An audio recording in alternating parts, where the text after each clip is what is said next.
ભરૂચ જિલ્લાના અંકલેશ્વરના જૂના કાંસિયા ગામમાં મોટા પાયે સુરતી પાપડીનું વાવેતર કરવામાં આવે છે. ત્યારે અંકલેશ્વરના જૂના કાંસિયા ગામના ખેડૂત સુનિલભાઈ મગનભાઈ પટેલ છેલ્લા 10 થી 15 વર્ષથી ખેતી સાથે સંકળાયેલા છે. ખેડૂત અને તેઓના માતા સુરતી પાપડીની ખેતી કરી રહ્યા છે. ખેડૂત સુનિલભાઈ મગનભાઈ પટેલ પોતાની 1 વીઘા જમીનમાં સુરતી પાપડીની ખેતી કરે છે. ખેડૂત સુનિલભાઈ મગનભાઈ પટેલ અંકલેશ્વર એગ્રોમાંથી 450 રૂપિયાના કિલોના ભાવે સુરતી પાપડીનું બિયારણ લાવ્યા હતા. ખેડૂતે પોતાની 1 વીઘા જમીનમાં 7 કિલો કરતાં વધુ બિયારણ નાખ્યું છે.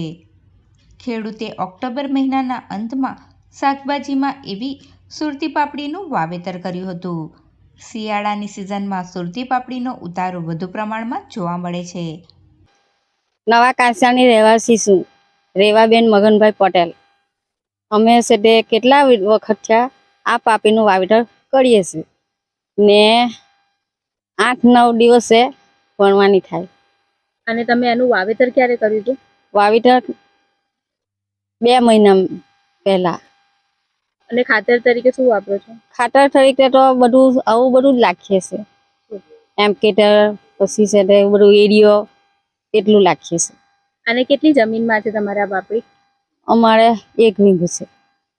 અને આ પાપડીમાં તમે પાણી કેટલા નાખો છો? પાણી તો અત્યારે રેલ આવેલી છે એટલે 1-2 ટન નાખવા જ પડે. અને કયા માર્કેટમાં આપો છો? સુરત. શું ભાવ ચાલે છે?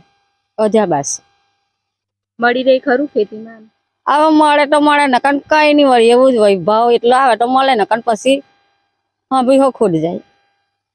સુરતી પાપડીનો પાક માત્ર 2 મહિનામાં તૈયાર થઈ જાય છે. સુરતી પાપડીની ખેતીમાં ખેડૂત તથા તેઓના માતા મહેનત કરી રહ્યા છે. આ ખેતીમાં તેઓ માવજત તરીકે યુરિયા, ડાઈ, પોટાશ સહિતના ખાતરનો વપરાશ કરી રહ્યા છે. મહિલા ખેડૂત રેવાબહેન મગનભાઈ પટેલે જણાવ્યું હતું કે સુરતી પાપડીની ખેતીમાં હાલ ભરૂચમાં આવેલી રેલના કારણે 1 થી 2 જ પાણી જાય છે. દર 8 થી 9 દિવસના અંતરે સુરતી પાપડીનો ઉતારો મળી રહે છે.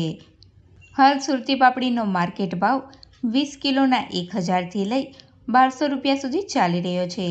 તો તેઓની ગામની સીમમાં દીપડાનો ત્રાસ વધુ રહેલો છે, જેના કારણે રાત્રે કે વહેલી સવારે ખેડૂતો ખેતરમાં આવવાનું ટાળે છે.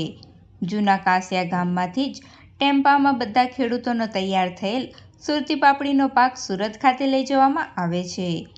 શિયાળાની સિઝનમાં સુરતી પાપડીની ખેતીમાં બમણા ઉત્પાદન સાથે સારી આવક મળી રહે છે, તેમ ખેડૂત જણાવી રહ્યા છે.